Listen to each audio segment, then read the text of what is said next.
मियाओ जिंग ने पहली बार चेन यी से ऐसा सवाल पूछा जिसका जवाब शायद खुद चेन यी के पास भी नहीं था।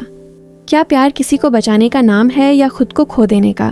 पिछले एपिसोड में चेन यी ने बड़ी चालाकी से मियाओ जिंग पर से शक हटाकर मिस्टर डिंग को जासूस साबित कर दिया। वहीं आखिर में जो कांग वैन जिए की कब्र पर जाकर भावुक हो जाता है और हमें पता चलता है कि वैन जिए सच में इस दुनिया में नहीं रही। एपिसोड की शुरुआत में चेन यी, मियाओ जिंग और पूरी टीम घूमने आती है, लेकिन मियाओ जिंग अपने साथ मिस्टर सिन को भी ले आती है जो चेन यी को बिल्कुल पसंद नहीं था। मियाओ जिंग ज्यादातर समय मिस्टर सिन के साथ ही रहती है और चेन यी बस उन्हें देखता रहता है। फिर मियाओ जिंग और उसकी दोस्त बीच पर जाने लगती हैं। तभी चेन यी कहता है, बीच पर धूप बहुत तेज है, अपनी सनस्क्रीन जरूर ले जाना। लेकिन एक बार फिर मियाओ जिंग उसकी बात को अनदेखा करके चली जाती है। चेन यी बस उसकी तरफ देखता रह जाता है। थोड़ी देर बाद वो बाहर आता है तो देखता है कि मिस्टर सिन मियाओ जिंग के कपड़ों की तारीफ कर रहे होते हैं। ये देखकर चेन यी और भी जल जाता है और जाते जाते मिस्टर सिन चेन यी की तरफ देखकर मुस्कुरा भी देते हैं। फिर सभी लोग बीच पर पहुंचते हैं जहां एक बार फिर मिस्टर सिन मियाओ जिंग के करीब रहने की कोशिश कर रहे होते हैं। लेकिन इस बार चेन यी बीच में आकर कहता है, चलो वॉलीबॉल खेलते हैं। मिस्टर सिन भी मान जाते हैं। फिर चेन यी मियाओ जिंग से कहता है, मैंने तुम्हारे इस एक्स बॉयफ्रेंड को तो इनवाइट ही नहीं किया था, फिर तुम इसे क्यों ले आई? मियाओ जिंग कहती है, तुम कौन हो? तुम भी तो एक्स बॉयफ्रेंड हो। ये सुनकर चेन यी बिल्कुल चुप हो जाता है। उसे समझ ही नहीं आता कि मियाओ जिंग उससे इतनी नाराज क्यों है। फिर मियाओ जिंग कहती है, चलो तुम लोग खेलो, मैं तुम्हारा मैच देखती हूँ। इसके बाद चेन यी मिस्टर सिन से कहता है, आप तो बस बॉस की कुर्सी पर बैठे रहते हैं, क्या आप ये खेल भी पाएंगे? मिस्टर सिन मुस्कुराकर कहते हैं, मेरी फिक्र मत करो, मैं आराम से खेल सकता हूँ। फिर दोनों वॉलीबॉल खेलने लगते हैं। इसके बाद सभी लोग साथ में फोटो भी खिंचवाते हैं, लेकिन अब भी मियाओ जिंग मिस्टर सिन के ही करीब खड़ी थी। तभी चेन यी मिस्टर सिन को एक तरफ ले जाकर कहता है, मियाओ जिंग से दूर रहिए, वरना यहाँ चलते चलते आपके पैरों में दर्द हो जाएगा। मिस्टर सिन पूछते हैं, तुम मेरे और मियाओ जिंग के आसपास ही क्यों घूमते रहते हो? क्या तुम्हें खुद पर भरोसा नहीं है या मियाओ जिंग पर भरोसा नहीं है? चेन यी कहता है, मियाओ जिंग अब बड़ी हो गई है, उसकी मर्जी है, वो जो चाहे करे। मिस्टर सिन कहते हैं, सही कहा, उसके कुछ सपने हैं और वो इसी वजह से इस प्रोजेक्ट में मेरे साथ है। मैं चाहता हूँ कि वो और भी कामयाब बने। ये शहर उसके लिए बहुत छोटा है, वो यहाँ कुछ नहीं कर सकती। चेन यी कहता है, एक बॉस होने के नाते आप अपनी एम्प्लॉय के लिए बहुत कुछ सोचते हैं, लेकिन मैं उसके परिवार की तरफ से कह रहा हूँ कि वो जो भी करना चाहेगी मैं उसे पूरा सपोर्ट करूँगा। मिस्टर सिन बस मुस्कुराने लगते हैं।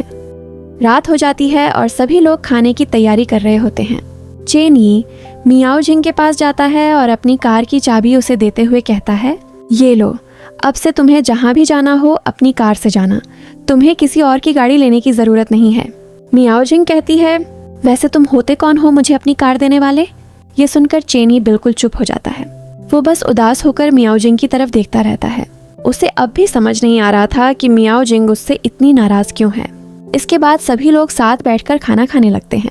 तभी उनकी टीम का एक कर्मचारी कहता है, चलो ट्रूथ एंड डेयर खेलते हैं। सबसे पहले बारी मियाओ जिंग की आती है।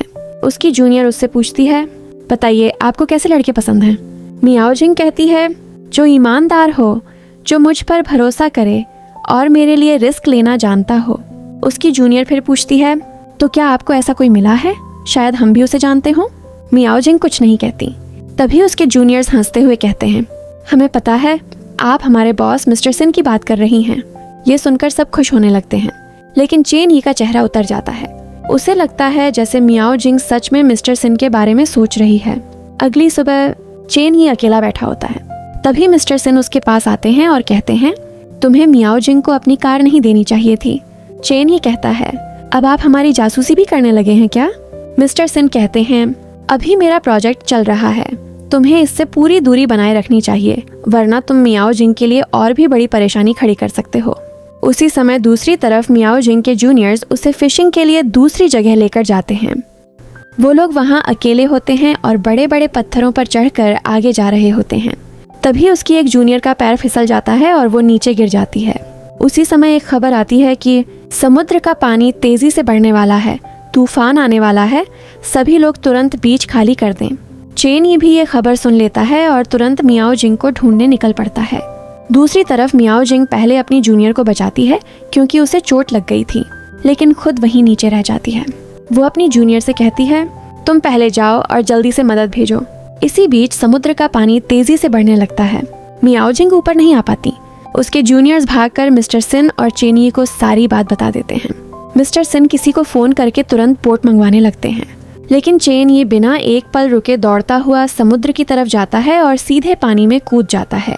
तभी हमें एक पुराना सीन दिखाया जाता है, जब बचपन में चेनिये ने गलती से मियाओजिंग को नदी में गिरा दिया था, लेकिन बाद में उसी ने उसे बचाया भी था। इसके बाद चेनिये तैरते हुए मियाओजिंग तक पहुंच जाता है और उसे वहां से बाहर निकाल लेता है।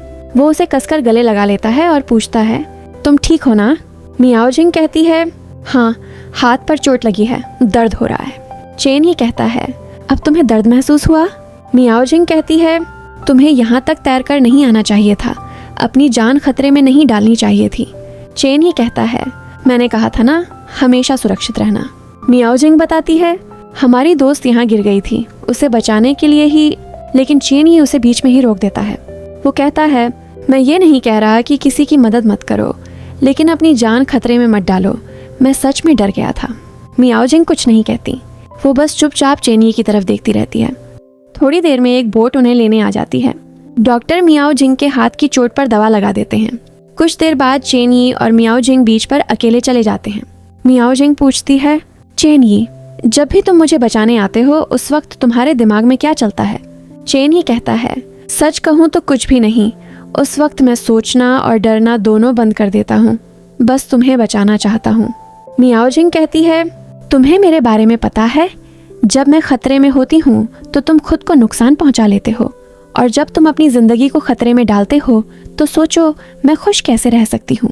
फिर वो कहती है, कभी कभी मुझे सच में समझ नहीं आता कि तुम बहुत ज़्यादा अच्छे हो या सिर्फ सेल्फिश हो, क्योंकि मुझे खुद समझ नहीं आता। कभी मुझे लगता है कि तुम मुझसे बहुत ज़्यादा प्यार करते हो, और कभी लगता है कि तुम्हें पता ही नहीं कि मुझसे कैसे प्यार किया जाए। फिर वो कहती है, तुम मुझे एक कहानी की याद दिलाते हो जो मैंने बचपन में पढ़ी थी। उसमें एक चुड़ैल होती है और एक प्रिंस। प्रिंस उसके लिए सब कुछ करता है, लेकिन बदले में उसे कभी खुशी नहीं मिलती। मैं भी उसी चुड़ैल की तरह हूँ। तुम मेरे लिए सब कुछ करते हो, चाहे वो मेरे भविष्य के बारे में सोचना हो या मुझे बचाना, लेकिन बदले में तुम्हें कभी खुशी नहीं मिली। चेनिये कहता है, उस प्रिंस और चुड़ैल की कहानी अलग थी, तुम उसे हमारी कहानी से क्यों जोड़ रही हो? मियाओजिंग कहती है, चेनिये, मैं सोचती थी कि अगर मैं वापस आ गई तो तुम्हें इन सब चीज़ों से बाहर निकाल लूँगी, लेकिन मैं गलत थी। मैं यहाँ आकर तुम्हें और ख़तरे में डाल रही हूँ। मेरी वजह से तुम्हें बहुत सफ़र करना पड़ रहा है। चेनिये उसका हाथ पकड़कर कहता है, लेकिन मैंने यही चुना है। मियाओजिंग बस उसकी तरफ देखती रहती है। फिर वो चेनिये को किस करने लगती है। इसके बाद वो कहती है, आंखें बंद करो। चेनिये आंखें बंद कर लेता है तो मियाओजिंग उसे एक बार फिर किस करती है। फिर मियाओजिंग मन ही मन कहती है, चेनिये, तुम खुद से प्यार करना कब सीखोगे? उधर चेनिये भी मन ही मन कहता है, मियाओजिंग, मैं बस चाहता हूँ कि तुम हमेशा सुरक्षित रहो। इसके बाद चेनिये उसे अपने गले लगा लेता है। अगली सुबह हमें बो और क्याओ का घर दिखाया जाता है। वहाँ ली भी आई हुई थी और वो खाना बना रहा होता है। जब वो खाना लगा देता है तो तीनों साथ बैठकर खाना खाने लगते हैं। तभी ली बो से पूछती है, क्या मियाओजिंग और चेनिये एक दूसरे को डेट कर रहे हैं? वो कहता है, मुझे कैसे पता होगा? फिर वो कहता है, लेकिन मुझे एक बात पता है, अगर तुम चेनिये के साथ रहना चाहती हो तो वो बहुत मुश्किल होगा। ली पूछती है, क्या मियाओजिंग चेनिये को पसंद करती है?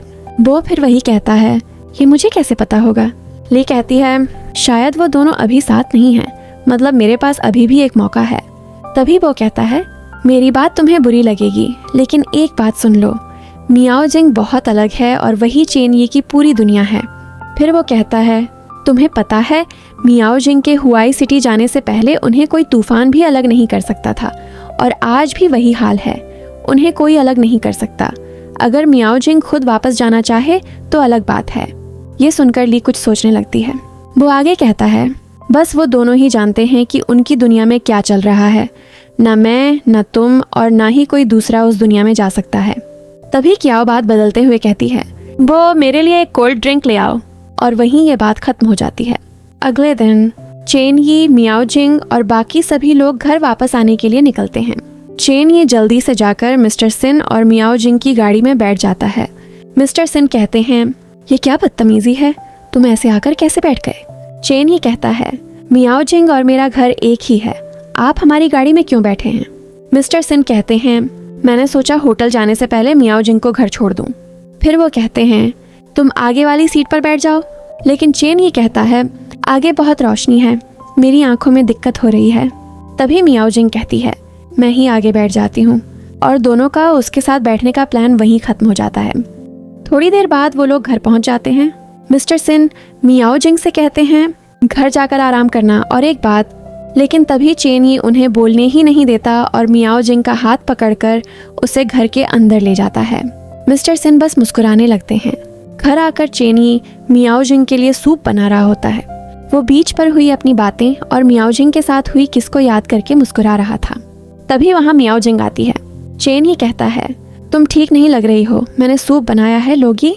मियाओ जिंग कहती है, मैं ठीक हूँ, मुझे नहीं चाहिए। चेन ही उसके माथे पर हाथ रखकर देखता है और पूछता है, क्या हुआ है तुम्हें? मियाओ जिंग कहती है, शायद बारिश होने वाली है, मैं बाहर से कपड़े ले आती हूँ। चेन ही सोचने लगता है, अब मैंने क्या कर दिया जो मियाओ जिंग मुझसे नाराज है? थोड़ी देर बाद मियाओ जिंग अपने कमरे में बैठी पुरानी बातें याद कर रही होती है। उसे याद आता है कि कैसे चेन ही हमेशा उसके लिए लड़ता था, हर मुश्किल में उसके साथ खड़ा रहता था।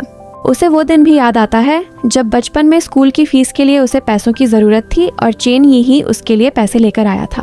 फिर वो अपने फ़ोन में अपनी पुरानी डायरी पढ़ने लगती है, जिसमें लिखा था, आज फिर से चेन ही को मेरी वजह से चोट लगी, मैं बस चाहती हूँ कि वो हमेशा सुरक्षित रहे। फिर मियाओ जिंग मन ही मन कहती है, चेन ही, तुम क्यों नहीं समझ रहे? तुमने अपना भविष्य बेचकर जो भविष्य मेरे लिए खरीदा है, वो मुझे बहुत दर्द देता है। इसके बाद वो उदास होकर सोचती है, अगर मैं यहाँ से हमेशा के लिए चली गई तो क्या तुम खुद को चोट पहुँचाना बंद कर दोगे?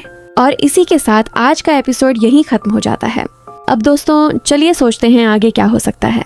मुझे लगता है कि आगे चलकर मियाओ जिंग और ली के बीच कोई बात होगी, जिसमें मियाओ जिंग शायद ली से कहे कि वो चेनी का ख्याल रखे और ख़ुद इस शहर को छोड़कर चली जाए। लेकिन ये सिर्फ मेरी सोच है, आगे क्या होगा इसका पता तो हमें आने वाले एपिसोड में ही चलेगा। अगर आपको वीडियो पसंद आई हो तो इसे लाइक ज़रूर करना और चैनल को सब्सक्राइब करना मत भूलना। मिलते हैं अगले एपिसोड में, तब तक के लिए बाय।